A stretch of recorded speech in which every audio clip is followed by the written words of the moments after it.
Salut à tous, j'espère que vous allez bien. Aujourd'hui, je voulais faire une petite vidéo un peu mindset pour dire que effectivement, la bourse, les marchés financiers, ça peut prendre un certain temps, mais ça, au bout d'un certain moment, ça peut aller très vite. Ce qu'on veut déjà dans un premier temps, c'est se créer des revenus à côté, on appelle des revenus passifs, mais c'est des revenus qui viennent soutenir notre salaire. Ça, c'est déjà le premier concept. C'est pas forcément d'être millionnaire. On n'a pas tous la chance d'avoir à placer 1 million en bourse. Euh, D'ailleurs, si on faisait, ce serait beaucoup plus simple, ça irait beaucoup plus vite. Mais en fait, il faut prendre les choses par étapes. L'idée déjà, dans un premier temps, c'est de vous constituer des euros qui viennent se greffer à votre salaire. Pourquoi? Parce que sans vous en rendre compte, vous allez voir que ça va progresser, progresser. Bon, on peut voir qu'en mai, je gagne 317 euros. On voit qu'en janvier, je n'en gagne que 13, mais ça se travaille. C'est-à-dire qu'on peut lisser, essayer de trouver, de lisser les dividendes pour que chaque mois, on puisse avoir des euros qui viennent se rajouter à notre salaire. L'idée aussi, c'est de faire jouer les intérêts composés. C'est-à-dire qu'avec les intérêts composés, vous allez avoir, en fait, vous allez avoir un effet d'amplification, mais c'est à partir d'une certaine somme. C'est-à-dire que plus vous partez bas, plus c'est lent.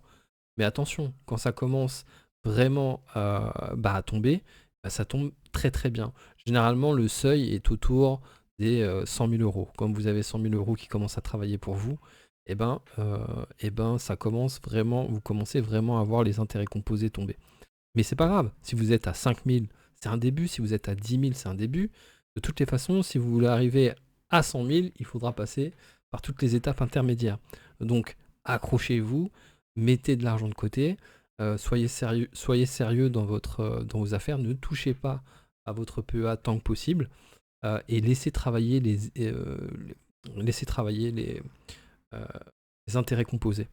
C'est ce qui va vous permettre d'avoir de très très très bons résultats et ce qui vous permettra de voir et de financer des projets plus tard, peut-être pour vous, peut-être pour vos enfants, peut-être pour des vacances, voilà, on parle d'une certaine autonomie financière.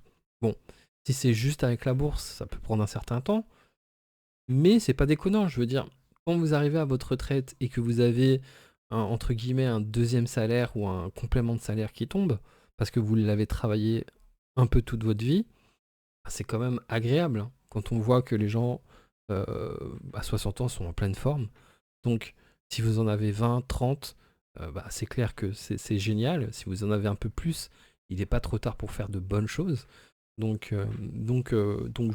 je vous encourage à vous abonner, à suivre la chaîne, à avoir des éléments pour pouvoir investir, des idées et enfin, beaucoup d'informations pour pouvoir développer. Ce qu'on parle là, c'est développer effectivement des dividendes, euh, de l'argent passif qui va venir vous aider dans votre quotidien. Et c'est vraiment ça qu'on cherche. Vous voyez, quand en mai, je gagne 317 euros, et c'est ok, je gagne que 317 euros, mais ces 317 euros, c'est déjà ça, vous voyez. Donc, abonnez-vous, je vous dis à très vite pour une nouvelle vidéo.